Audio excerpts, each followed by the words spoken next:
Yang dua ini sunnah di dalam sholat, tapi dia punya pengaruh yang sangat penting. Dari sekian yang sudah banyak kita bahas sunnah-sunnah di dalam sholat, maka ulama menyebutkan bahkan ada perbedaan sedikit di kalangan para ulama tentang kesunahan atau kewajibannya. Ya, di antara sunnahnya apa? Kata para ulama, kalau mau sholat itu sunnah hati ini dalam keadaan yang semangat. Jangan kayak orang hilang nyawa 2/3. Mau sholat tuh kayak orang banyak hutang, lembek banget, apa? Lemes. Makruh hukumnya sholat tuh kayak, kecuali memang sakit. Kalau sakit ya apa boleh bulat, ya kan? Kalau misalnya nggak sakit, coba datang ke masjid tuh kayak orang mau ketemu pacar gitu lah. Wah, sumringah, benar-benar. Tapi jangan telat, sumringah telat ya sama aja juga. Langsung pernah kan? Salah sendiri ngomong, alhamdulillah. Tapi masih hadir, itu yang paling penting. Telat-telat yang penting hadir. Tapi kalau hadir usahakan jangan telat. Berarti kita kompak. Nah, usahakan, kata ulama, sholat itu semangat. Kayak kita misalnya mau ke rumah bupati, diundang oleh bupati, kita datang, Masya Allah, kita kayak apa datang ke rumah bupati itu? Kita diundang oleh presiden nih, kiriman undangan datang untuk Pak Parno diundang ke istana. Kayak apa? Semangatnya. Masa diundang oleh Allah Ta'ala, Allahu Akbar, Allahu Akbar, itu kan undangan kan? Datang kita sholat memenuhi undangan. Itu kayak orang gak punya nyawa dan datang sholat, jalan-jalan melayang-layang. Kemudian, nah, kata ulama, sunnah sholat yang mungkin tidak jarang atau jarang dibahas ketika hanya membahas fikihnya, yaitu adalah usahakan kalau sholat itu dengan hati yang semangat. Karena salah satu ciri orang yang di dalam hatinya ada penyakit nifaq, ada penyakit munafik, Allah sebut di dalam Al-Quran, idza qamu ila sholati qamu kusala yura'una an-nasa wa la yadhkurullaha wa la yadhkurullaha illa qalila. Orang munafik itu kemudian 3 cirinya kalau ibadah itu. Allah sebut dalam Al-Quran 1, kemudian idza qamu ila sholat qamu kusala. Mereka sholat tapi sholatnya kusala. Kusala itu kayak enggak semangat, males-malesan. Nah, itu kemudian adalah salah satu bahwa menjadikan tanda ciri kalau di dalam hati kita ini masih ada penyakit. Sholatnya nggak semangat, seakan-akan sholat itu nggak senang hati, beban. Kalau bisa enggak ya enggak. Ya. Kalau bisa sholat itu nggak sholat ya nggak sholat, cuman karena wajib maka kemudian sholat dengan sangat terpaksa. Jadi datangnya itu beban. Kayak mau orang ditagih hutang. Harusnya kan sholat itu kita mendatangi Allah, kita berhadapan dengan Allah. Masa kita berhadapan dengan Allah gak gembira? Berhadapan dengan presiden, bupati, gubernur aja kita diundang gembira. Nah, itu usahakan. Jadi kemudian ketika datang sholat itu sekaya apapun usahakan hati gembira, semangat. Kecuali dalam keadaan sakit. Nah, itu salah satu yang harus diperhatikan. Yang berikutnya adalah sholat dengan keadaan yang khusyuk. Jumhur, artinya mayoritas ulama fikih mengatakan khusyuk ini hukumnya sunnah. Tapi Imam Ghazali mengatakan khusyuk ini hukumnya wajib. Ya. Tergantung kita lihat dari sisi mana nih. Kalau kita lihat dari sisi fikih, khusyuk di dalam sholat itu adalah termasuk sunnah. Artinya kalau nggak khusyuk nggak rusak. Tapi kalau menurut Imam Ghazali, khusyuk ini tidak sunnah hukumnya tapi wajib. Jadi kalau kita sholat nggak khusyuk maka dapat dosa. Ya kan? Yang wajib itu kalau dikerjakan pahala, ditinggalkan dosa. Kita misalnya ambil pendapat mayoritas ulama fikih, khusyuk itu hukumnya sunnah. Tetapi banyak hadis-hadis Nabi Muhammad SAW, salah satu diantaranya kata Nabi apa?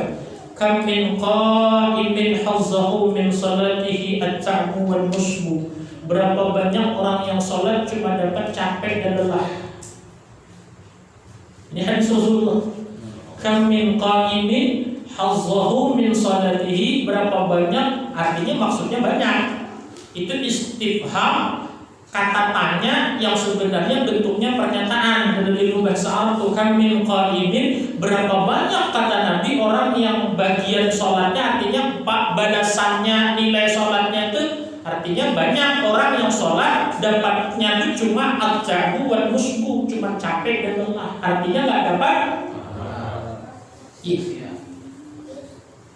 Kita kan nggak mau sholat kita nggak ada pahalanya. Sholat kita maghrib, isya, subuh, zuhur, asar, ternyata begitu nanti pas ditimbangan amal, pahala sholat kita nggak ada. Waliyadzubillah min dzalik. Nah, kenapa kemudian? Karena sholatnya kemudian tidak khusyuk tadi. Ya, walaupun khusyuk ini sekali lagi hukumnya menurut mayoritas ulama fikih. Kalau Imam Ghazali kita tahu sendiri, beliau adalah ulama tasawuf. Kalau Imam Ghazali berpendapat khusyuk wajib hukumnya. Kalau orang sholatnya menghayal, dosa. Ya. Bahkan dalam hadis yang lain Nabi SAW mengatakan, laisa lil 'abdi, tidaklah bahagian dari seorang hamba itu min salatihi, daripada sholatnya, maksudnya pahalanya, illa ma'aqala minha, kecuali seberapa dia sadar sholat itu, ingat sholat itu. Maksudnya khusyuk apa?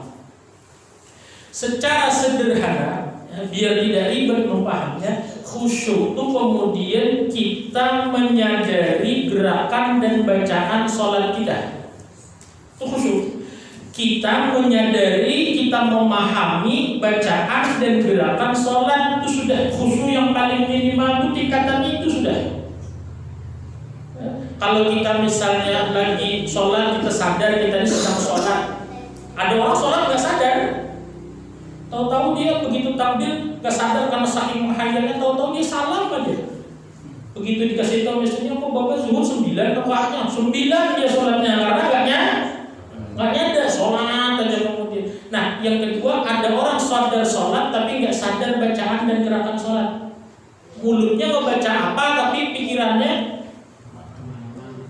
Nah, khusyuk itu kita menyadari kita sedang sholat dan kita memahami daripada gerakan dan bacaan sholat.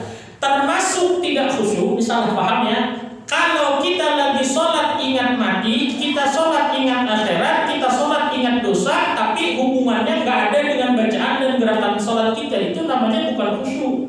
Jadi setan itu salah satu membuat orang lalai dalam sholat. Kalau tidak berhasil dibujuknya mengingat dunia, dibujuknya mengingat urusan ibadah dan akhirat, tapi yang nggak ada hubungannya dengan sholat. Contoh, begitu Allahu Akbar, tiba-tiba ingat mati aja. Kalau saya mati kayak apa, nanti di alam kubur saya kayak apa, kemudian disiksa apa enggak, saya bisa jawab pertanyaan mungkar nakir apa enggak, saya selamat nggak nanti dari siksa kubur, terus diingat mati. Baik apa enggak ingat mati? Baik ya, ingat mati baik. Tapi kalau lagi sholat nggak ada hubungannya, baca surahnya misalnya, Qul ya ayyuhal kafirun, ada nggak hubungannya dengan mati? Tapi dia ingat mati, maka nggak khusyuk. Itu bahagian kata ulama termasuk tipuannya syaitan. Kadang-kadang kita ingat orang tua, lagi sholat ingat orang tua, ya Allah saya banyak durhaka, orang tua banyak nggak. Padahal ayat yang dibaca, bacaan zikir yang dibaca nggak ada hubungannya dengan masalah bakti kepada orang tua. Lalu kita ingat orang tua. Sebenarnya kalau di luar sholat itu baik, tapi kalau di dalam sholat maka itu jadinya tidak khusyuk. Nah, itu harus dipaham. Jadi ingat mati kah, ingat soal, ingat kemudian akhirat kah, ingat orang tua kah, atau ingat siapakah kemudian. Kalau lagi sholat yang gak ada hubungannya dengan bacaan sholat, maka berarti itu tidak khusyuk. Ini banyak yang salah paham. Saya sholat pusat nangis terus, kenapa ingat akhirat? Artinya sholatnya tidak khusyuk. Apalagi sholat ingat hutang. Tambah lagi, satu tidak khusyuk, yang kedua berarti tidak bisa bayar. Buktinya masih ingat, kan? Kalau dia bisa bayar, dia ingat lagi, udah lunas, gitu. Nah, jadi yang dinamakan khusyuk itu kayak apa? Apa yang kita baca, kita renungkan, kita pahami maknanya, gerakan sholat kita tahu, aku ini lagi ruku, ruku, ini lagi sujud, ini lagi iktidal. Terus apa yang kita baca itu kita pahami dengan akal kita, itu baru dinamakan khusyuk. Kalau misalnya lagi baca ayat tentang kematian, ingat mati berarti baca ayat tentang orang tua misalnya, maka berarti ingat orang tua khusyuk. Tapi kalau baca ayat misalnya tentang alam tara kaifa fa'ala rabbuka bi ashabil fil, berarti kisah apa tuh? Kisah Garuda mengalahkan gajah Garuda. Apa namanya? Burung ababil mengalahkan gajah. Ingat burung Garuda. Burung ababil mengalahkan gajah. Dan kita baca alam tara kayak ingatnya kemudian akhirat gak khusyuk. Jadi kalau kita alam tara kaifa fa'ala rabbuka bi ashabil fil, yang kita ingat apa? Oh, ini kisah gajah dikalahkan sama burung ababil, dilempari sama batu-batu itu tentara Abraha, baru namanya khusyuk. Itu bahkan paling minimal loh. Artinya tingkatan yang dikatakan khusyuk paling minimal. Nah, dikatakan oleh para ulama, perhatikan ya, artinya supaya jangan sampai sholat kita ini menjadi sholat yang tidak ada nilai. Sah nggak sholatnya kalau nggak khusyuk? Sah nggak?